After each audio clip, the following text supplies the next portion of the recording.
বর্তমানে মসজিদুল হারামের আঙিনায় প্রবেশ করলেই ঝাঁকে ঝাঁকে কবুতরের দেখা মেলে। ধূসর পালক, নীল বা সবুজ রঙের দীর্ঘ ঘাড় ও টানা চোখ এদের কিছুটা ভিন্নতা এনে দিয়েছে। আশপাশের খোলা জায়গায় রয়েছে এদের অবাধ বিচরণ। মসজিদুল হারামগামী মুসল্লিদের সঙ্গেও রয়েছে এদের বেশ সখ্যতা। এসব কবুতরের কিছু অনন্য বৈশিষ্ট্য রয়েছে যা সচরাচর অন্যান্য কবুতরের মধ্যে দেখা যায় না। কবুতরগুলো কাবা ঘরের চারপাশে উড়াউড়ি করলেও তাওয়াফকারী বা মুসল্লিদের কষ্ট হয় এমন কিছু করে না। সারাদিন কাবা চত্বরে আনাগোনা থাকলেও তারা মসজিদের ভেতরে বসবাস করে না এবং রাতেও এখানে থাকে না। এমনকি বিভিন্ন সময় পশু পাখির মধ্যে নানা ধরনের রোগব্যাধি ছড়ালেও তাতে এসব কবুতর আক্রান্ত হওয়ার খবর পাওয়া যায় না। এসব কবুতরের উৎসমূল নিয়ে ঐতিহাসিকদের মধ্যে বিভিন্ন মত রয়েছে।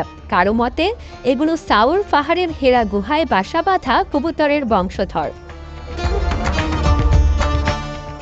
হিজরতের সময় তারা সাউর পাহাড়ে মহানবী সাল্লাল্লাহু আলাইহি ওয়াসাল্লাম ও আবু বকর রাদিয়াল্লাহু তাআলা আনহুর আশ্রয় নিলে তারা এসে গুহার মুখে বাসা বাঁধে। পুরস্কার স্বরূপ আল্লাহ তাদের বংশধরদের মক্কায় নিরাপদে বসবাসের সুযোগ দেন। আবার কারো কারো মতে বিশেষ নিরাপত্তা পাওয়া এসব কবুতর আবাবিল পাখির বংশধর। কাবাঘর ভাঙতে আসা আবরাহা ও তার বাহিনীকে ধ্বংস করতে আল্লাহর পক্ষ থেকে আবাবিল পাখি পাঠানো হয়েছিল। পবিত্র কোরআনের সূরা ফিলে এই ঘটনার বিবরণ রয়েছে। এবার আসা যাক কবুতরকে শয়তান বলার বিষয়ে। আবু হুরায়রা রাদিয়াল্লাহু তাআলা আনহু হতে বর্ণিত যে একদিন রাসূল সাল্লাল্লাহু আলাইহি ওয়াসাল্লাম এক ব্যক্তিকে দেখলেন সে কবুতরের পেছনে দৌড়াচ্ছে, অর্থাৎ খেলা করছে। তখন রাসূল সাল্লাল্লাহু আলাইহি ওয়াসাল্লাম বললেন, এক শয়তান আরেক শয়তানের পেছনে ছুটছে। এক শয়তান আরেক শয়তানের অনুসরণ করছে এর ব্যাখ্যায় বলা হয়েছে, যে ব্যক্তি কবুতরের পেছনে দৌড়াচ্ছে সে সত্য পথ থেকে দূরে রয়েছে এবং এমন কাজে ব্যস্ত রয়েছে যাতে কোনো কল্যাণ নেই।